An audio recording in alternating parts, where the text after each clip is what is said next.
अस्सलाम वालेकुम दोस्तों, मेरा नाम है अली और मेरे साथ हमेशा की तरह मौजूद है दाऊद और आप देख रहे हैं क्रिकेट की दुनिया पे अली एंड दाऊद शो, क्योंकि इसको देखना तो बनता है। आज आपके साथ बात करेंगे कि इंडिया ने जो हिस्टोरिकल जो है मैच ड्रॉ किया है उसके ऊपर रमीज राजा का भी जो है एक बयान निकलकर सामने आया जिसमें उन्होंने बड़ा पैगाम जारी किया इंडियन टीम के लिए। क्या कहना है उनका वो हम लोग से शेयर करेंगे। नंबर 2 पे हम लोग बताएंगे जी रविंद्र जडेजा के हवाले से कि उनकी रिप्लेसमेंट का भी एक नाम निकलकर सामने आ रहा है। कौन उनको चौथे टेस्ट जो कि तारीखी फाइनल होने जा रहा है उसके अंदर कौन उनको रिप्लेस कर सकता है। तो अगर आप आए हमारे चैनल पर तो चैनल को सब्सक्राइब करके साथ ही बेल आइकन को बजाना ना भूलिएगा। तो बात का आगाज करते हैं दाऊद से नंबर 1 खबर को लेकर जो कि निकल कर सामने आ रही है। तो दाऊद जो पहले जडेजा के ऊपर बात कर रहे हैं, चलिए जडेजा के ऊपर बात कर रहे थे तो उनका रिप्लेसमेंट में दाऊद एक नाम निकल कर सामने आ रहा है। कौन है वो?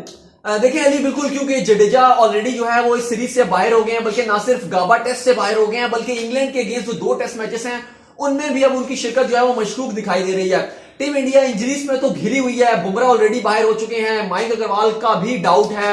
केएल राहुल का कोई अता पता नहीं है, उनकी इंजरी की अभी तक रिपोर्ट नहीं आ रही कि वो बाहर हो चुके हैं ऑलमोस्ट, उनका भी सीन डामक डोल है। हनुमा विहारी का भी 2 दिन लिए हैं टीम मैनेजमेंट ने कि 2 दिन बाद डिसाइड करेंगे। मतलब पूरी अश्विन की बात करें तो अश्विन तो वैसे खेलेंगे लेकिन स्टिल अश्विन अभी पेन में नजर आ रहे हैं। जिस जज्बे के साथ वो खेल गए हैं वो बड़ी काबिल दीद है। बॉलिंग की बात करें तो ऑलरेडी इंडिया के फास्ट बॉलर्स जो है वो जा चुके हैं, जैसे उमेश यादव बिल्कुल फिट बाहर हो चुके थे, शमी पहले ही बाहर हो चुके थे, बुमराह भी अब इंजर्ड हो गए हैं, तो घिरी हुई है नजर आ रही है। अभी जो गाबा टेस्ट है उसकी प्लेइंग 11 पे बहुत सवालिया निशान आ गए हैं क्योंकि यही समझ नहीं आ रहा कि आप किसको खिलाएंगे। चलिए बुमराह की जो डायरेक्ट रिप्लेसमेंट है वो तो आप कह लें कि नटराजन है, और नटराजन करंटली बहुत ही लकी रहे हैं जिस तरह से T20 में उन्होंने रिप्लेस किया उनको वरुण चक्रवर्ती को, फिर उसके बाद ओडीआई में सैनी को रिप्लेस कर लिया। ओडीआई में सैनी इंजर्ड हो गए तो उनकी जगह आगे, फिर टेस्ट में टीम इनको पहले सिराज आ गए, वरना पहले बात की जा रही थी कि शायद इनको भी आने का मौका मिल जाए नटराजन को। सैनी भी आगे ना, सैनी की जगह पे बात की जा रही थी, फिर सैनी की बात की जा रही थी, पहले सिराज की फिर सैनी की, वहां पे भी आगे,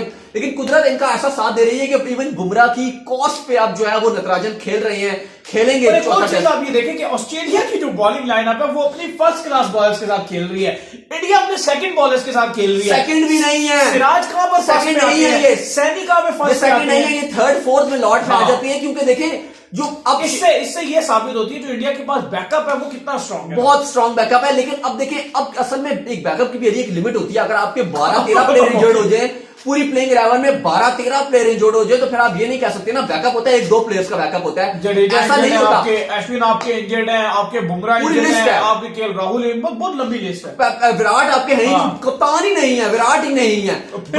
फिर भी जैसी टीम को फंसाया। अगर बात की जाए, अगर जडेजा के रिप्लेसमेंट की बात की जाए तो अब टीम मैनेजमेंट ने जो वो ये डिसाइड कर रही है कि ब्रिस्बेन गाबा में वाशिंगटन सुंदर को खिला लिया जाए, शायद इनकी जडेजा की जगह, और बहुत प्रोबेबली वही खेलेंगे क्योंकि स्क्वाड में वैसे ही जो है वो अब इतने प्लेयर्स नजर नहीं आ रहे। पहले तो लग रहा था कि बड़ा स्क्वाड है, लेकिन इतना लंबा टूर हो गया है कि अब इस टूर में जो है वो प्लेयर्स जो है वो कम नजर आ रहे हैं। लेकिन अभी जो इंपॉर्टेंट होता है, जिस लेवल की क्रिकेट खेल रहे हैं बेशक प्लेयर आधे भी फिट है, लेकिन हर प्लेयर ये कह रहा है कि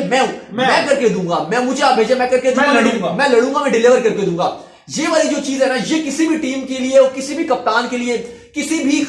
भी अगर खैमे में इस टाइप के प्लेयर हो किसी भी टीम के अंदर उठा देती है, उठा के ले जाते हैं। और सबसे बड़ी बात यार दाऊद, इनको इस चीज की लड़कों को क्रेडिट जाता है, इनका मेन लीडर नहीं मौजूद है, इनका मेन कैप्टन नहीं मौजूद है ऑस्ट्रेलिया। अब ये बात तो दाऊद फिर माननी पड़ेगी कि एशियंस के अंदर कितना मजबूत गूदा और इनका कितना मजबूत दिमाग होता है कि अगर इनकी हिल जाए ना तो फिर अगले को हिला देते हैं। बिल्कुल, ये इंडिया ने साबित किया, और जिस तरह इन्होंने साबित किया कि अगर आप हमें इतना ट्रोल करोगे, इतना मोक करोगे, हम पर एक्स्ट्रा प्रेशर बनाने की कोशिश करोगे तो हम पासा पलट सकते हैं। 4 दिन तक टेस्ट मैच में जिस तरह से हाइप बना के रखी ऑस्ट्रेलियंस ने, ऑस्ट्रेलियन मीडिया ने और उनके फैंस ने, बदतमीजी भी करते रहे, लेकिन उसके बाद जिस तरह से पलट कर जो झपटा है टीम इंडिया, छा गए। बहरहाल रमीज राजा के बारे में थोड़ी सी बात कर लेते हैं, क्योंकि रमीज राजा का यही मानना है कि जिस लेवल की टीम इंडिया ने इस टाइम क्रिकेट खेली है, मतलब करेंटली ऑस्ट्रेलिया को इस लेवल की क्रिकेट कोई भी ओपोनेंट टीम हमने काफी अरसे से इस तरह की क्रिकेट खेलते हुए नहीं दिखाई दी। साथ ही रमीज राजा का कहना था कि जिस तरह की इंडिया ने चौथी इनिंग में जिस टाइप की क्रिकेट खेली है वो हिस्टोरिक क्रिकेट खेली है, क्योंकि 40 साल में इंडिया ने इतने ओवर्स नहीं खेले, आखिरी इनिंग में चेस करते हुए इतने नहीं खेले, क्योंकि सब बात यही देखें होती ना, अगर एशियन पिच होती, आपकी होती ना दुबई की पिचेस होती, आपकी इंडिया की पिचेस होती, फिर तो लोग बड़ी बातें करते कि यार इंडिया में खेलते हैं, खेल गए, ये हो गया। ऑस्ट्रेलिया के अंदर ऑस्ट्रेलिया में खेल लिया अली, और ना सिर्फ खाली ऑस्ट्रेलिया में खेलिया, लेकिन जिन हालात में खेला, क्योंकि रमीज राजा का मानना है कि जब आपकी टीम में इतनी सारी इंजरीज हो और उसके बाद जिस लेवल की क्रिकेट खेली है, मतलब अश्विन ने कहा कि वो बॉलर हैं पूरी सीरीज में अश्विन का बल्ला नहीं चल रहा था, लेकिन उनका मानना था रमीज राजा का कि हर प्लेयर की एक डेडिकेशन थी, उसका फोकस था कि मैं करके दूंगा, मैं टीम को जितवा के दूंगा। नहीं दाऊद, जो 7 लोग बैठे थे उनकी भी कितनी डेडिकेशन थी, उठा के केले खिला रहे हैं सैनी उनको, बुमराह को तैयार कर रहे हैं, जो इवन स्टाफ बैठा है उनका भी दिमाग चल रहा है, कैलकुलेट कर रहे हैं, प्लान्स बना रहे हैं,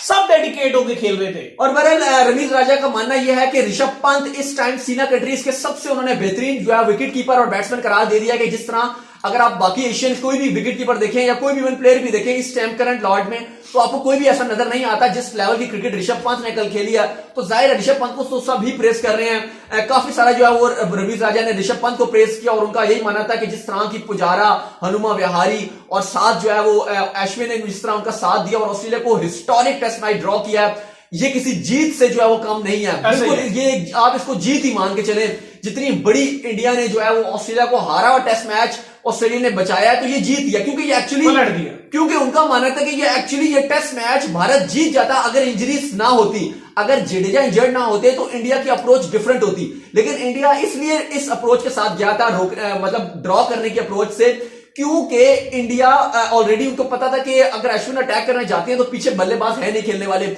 जडेजा पे ये दोनों भी चाह रहे थे, हनुमा विहारी और अश्विन के माइंड में था कि जडेजा बेचारा बहुत जख्मी है, वो तो उसका बड़ापन है या उसका जज्बा कंट्री के लिए कि मैं इस लेवल पे भी खेल जाऊंगा। लेकिन उन्हें पता था कि एक जख्मी बंदा इस तरह से एक्चुअली में वो बात नहीं रहती जडेजा की कि अगर वो इंजरी के साथ आके खेले, तो इसलिए उन्होंने भी यही मतलब डिसाइड किया कि हम इसको रोकेंगे और रोकते रहे, क्योंकि अगर ऐसा ना होता, अगर जडेजा फिट होते तो अश्विन से ऊपर जडेजा आते और जडेजा ने पहली इनिंग में भी मूड में नजर आ रहे थे, और अगर जडेजा रन्स बनाते, अच्छा मतलब हनुमा विहारी के साथ रन्स बनाते, तो फिर टीम इंडिया को ये टेस्ट मैच रोकने से जीतने से कोई नहीं रोक सकता था। तो बराबर तो किया है, बराबर तो किया, जीती है, बिल्कुल यही बात है। क्योंकि देखिए मेन चीज यही होती है कि आपका अगर आपका प्लान चेंज होना चाहिए, ये जरूरी नहीं है कि अगर आपकी विकेट्स गिर रही हैं या अगर आपको लग रहा है कि यार आपके आगे आने वाले प्लेयर्स नहीं है, लेकिन स्टिल आपका एक ही फोकस हो कि यार हमने मैच जीत रही है। उसमें क्या मसला हो जाता कि अगर इंडिया अटैक में जाता या चार्ज करने जाता तो विकेट्स गिर जाती और ये मैच हार सकता था। तो ये एक मैनेजमेंट को भी आपको क्रेडिट देना पड़ेगा कि अजिंक्य रहाणे या रवि शास्त्री को बड़ा क्रिटिसाइज किया जाता है रवि को, लेकिन उन्होंने टीम और अजिंक्य रहाणे ने प्लान बनाया, प्लान बी तैयार था। टेस्ट मैचेस की एक ब्यूटी यही है कि आपको सेशन टू सेशन अपना प्लान चेंज करना पड़ता है। जैसे मैच स्टार्ट हुआ तो लग रहा था कि टीम इंडिया ये मैच हार जाएगा, क्योंकि आईसीसी ने भी और यही कहा था और हमने भी अपना जो कम्युनिटी है मैंने भी हमने यही डाला था कि ये टेस्ट मैच का जब पहला दिन शुरू होने वाला था, 10-15 मिनट रह गए थे, तो हमने भी ये डाला था कि ये टेस्ट मैच के 4 पॉसिबल रिजल्ट हो सकते हैं, चारों। ऑस्ट्रेलिया जीत सकता है, भारत जीत सकता है, मैच ड्रॉ हो सकता है और मैच टाई भी हो सकता है। तो चारों पॉसिबल जो चीजें थी वो पॉसिबल थी। शुरुआत जो दिन का हुआ वो ऑस्ट्रेलिया की जीत वाली जो एक्शन था वहां से हुआ। अजिंक्य रहाणे आउट हुए, उसके बाद ऑस्ट्रेलिया की डोमिनेशन नजर आ रही थी, लेकिन जैसे ही ऋषभ पंत ने विकेट पे पधारे उसके बाद जो है वो रेस्ट इज हिस्ट्री, क्योंकि उसके बाद ऋषभ पंत ने जो बल्लेबाजी करके दिखाई, छक्के भी मारे, चौके भी मारे, और वहां पर जब पहला लंच खत्म हुआ तो मैच का दूसरा सिनेरियो आ गया था। और वो आ गया था कि टीम इंडिया जीत रही है ये टेस्ट ऐसा ही है। जब लंच के बाद जब आए और थोड़ा सा 8-10 ओवर खेले और उसके बाद जब ऋषभ पंत जब आउट हुए तो उस टाइम फिर मैच का जो है वो पासा जो है वो बीच का आ गया था कि ऑस्ट्रेलिया भी जीत सकता है और ड्रॉ भी आ सकता है और इंडिया फिर भी जीत सकता था। फिर तीनों चीजें ओपन हो गई थी। लेकिन फिर जब पुजारा जब आउट हुआ तो फिर उस टाइम टेस्ट मैच बचाना था क्योंकि हनुमा विहारी इंजर्ड हो गए थे। और अली देखिए, अगर एक प्लेयर जब इंजर्ड हो जाता है, जैसे हनुमा विहारी भी इंजर्ड थे, अश्विन का भी जितना पेन में थे, टेस्ट मैचेस में खाली अगर आप रोकने के लिए जाएं और आप इस मूड से जाएं कि हम ड्रॉ करेंगे, वो एक चीज ज्यादा मुश्किल हो जाती है क्योंकि फिर ओपोनेंट को पता है कि हम पर चार्ज नहीं करेंगे और सारे फील्डर जो वो आगे ले लेते हैं। वही तो मैं देख रहा था कि अटैकिंग पोजीशन, ऐसी फील्डिंग लगाई हुई थी कि हर तरफ एक फील्डर था, दो इकट्ठे फील्डर खड़े किए हुए थे और आपकी बात है को डरा भी लेते यूं करके। देखिए बिल्कुल, अब उसमें अली इतना मुश्किल हो जाता है और गेंदबाजी इतनी मुश्किल की जा रही थी। शॉर्ट पिच बॉल डाल रहे हैं, अगर स्पिनर आ रहे हैं तो वो फील्डर करीब लेकर डाल रहे हैं कि इवन दो आप रोक भी नहीं सकते। अगर आप रोकोगे तो या तो ये वाला कैच कर लेगा, सामने ये दो खड़े हैं, दो इधर खड़े हुए हैं, स्लिप्स लगे हैं पीछे, एक इधर खड़ा है, मतलब आप सोच ही नहीं सकते कि आप कहां पर खेलें। और आपने 40 ओवर रोकने हैं, आपको भी पता है कि यार अगला प्लेयर भाग नहीं सकता, हनुमा विहारी भाग नहीं सकते, दूसरे आपको पता है अश्विन इंजर्ड है, आपको पता है अगर हम दो आउट हो गए हमारे बाद खेलने वाला कोई है नहीं, आपके माइंड में ये चीज भी हो। तो मतलब इतनी मुश्किल सिचुएशन में जिस तरह से मैनेज किया है टीम इंडिया के जो दो प्लेयर्स हैं, इन दोनों को, हनुमा विहारी और अश्विन, दोनों इंजर्ड प्लेयर्स। एक होता है ना कि चलिए एक बिल्कुल फिट हो, दूसरे वाला इंजर्ड हो तो एक बंदा संभाल लेता है। हनुमा विहारी इंजर्ड, अश्विन इंजर्ड, और उस सिनेरियो में जिस तरह से गेम चलाई है तो वाकई सल्यूट है। और पूरे ट्विटर में अगर आप बात करें इस टाइम सोशल मीडिया में तो इस मैच की बहुत ज्यादा हाइप बनी है। ना सिर्फ अब मैं बात करूंगा कि भारत में या बाकी वर्ल्ड में, बाकी तो पाकिस्तान के कल चैनल्स में भी बहुत ज्यादा प्रेज हो रहा था। यहाँ की जो लोकल चैनल्स हैं, जियो हो गए, समा हो गए, सब जगह प्रेस की जा रही थी। इवन यहाँ पे काफी लोग जो है मैं देख रहा था, सिकंदर बख्त हो गए या काफी और भी बैठे हैं, या सैनी हो गए या और भी काफी सारे लोग हैं, सारे यही बात कर रहे थे कि देखें मिसबाहुल हक ने, क्योंकि कल प्रेस कॉन्फ्रेंस में भी आके कहा था कि सारी सीना कंट्रीज जो टीम्स हैं, सारी सीना कंट्रीज में वो खराब खेल रही हैं।